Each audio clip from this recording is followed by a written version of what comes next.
So you start by getting a simple white long sleeve shirt, and then you want to try it on and mark off on the sleeve and on the waist where it has to be to cut it. And then you'll just cut it a little longer than where you put those pins.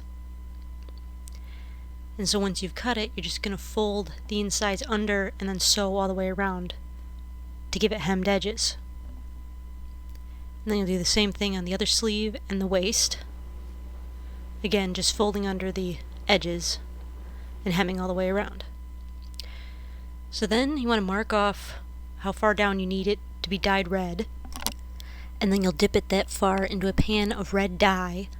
I'm just using red food coloring and vinegar here, but you might want to use real red dye because by the time this dried, it was several shades lighter than how it looked, and it ended up being more pink than red. So it was a little disappointing. So you might actually want to use real fabric dye, but I just used red food coloring because I had it. You can see mine dyed a little farther than I wanted it to because I ended up getting the shirt wet first, which I should not have done. So then you just want to leave it to dry, and then mix up some red dye in a spray bottle. You just want to spray one of the sleeves pink. Do both sides of it. And then you do the same thing with some blue dye for the other sleeve. So here it is. Once it's dyed along the neck, you can see there where it bled a little farther than I needed it to. And there's the two sleeves. And so then you just want to take an iron and iron over everything, and the heat will seal in the dye color. So then I took some red strips of ribbon that I had left over from another costume. You can use regular fabric instead if you want to, but you'll just glue those onto the sleeves. So I'm just using a little fabric glue here. I want it to remain flexible because I've got to be in a circle. So I'm just taking a little fabric glue, putting it on the ribbon, and then putting the ribbon on the sleeve. And of course, you'll just go all the way around with that. And then you'll add the second ribbon, and then you'll do that to the sleeve on the other side.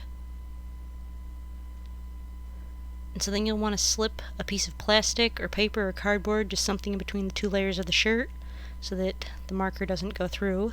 And then you'll take a black fabric marker.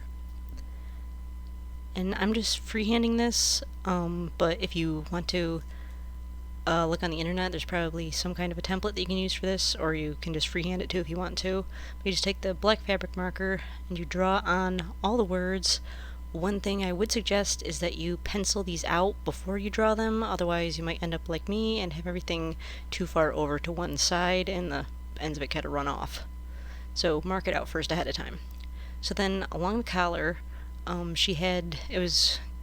looked like something that would have been hand done, so it was a nice messy line of black stitches along the red part. So I just took some black thread and I'm just sewing in a few haphazard stitches just all across the red line here. And so then here's what it looks like when it's finished, all the way across. And then down on the lower part, she had a couple stitches done in white thread, so I just threaded the needle with some white thread and did the same thing, a bunch of haphazard little stitches, just making some imaginary stitch lines. And so you'll just go up one direction with the white thread, and then there's a second seam that went up kind of the other direction, and then there was another one done in black thread there. And so then took an X-Acto knife and I cut in all the holes, cut a couple of big ones down pretty close to where the seam line is. Down next to that, cut some big ones. Then you just want to rub those with your hands. It'll make them open up more so that the holes really show. And I cut another big one, and then just a bunch of little tiny ones just to make it worn and used. And then across the top, cut a bunch of cuts in the collar. So then here is the finished shirt.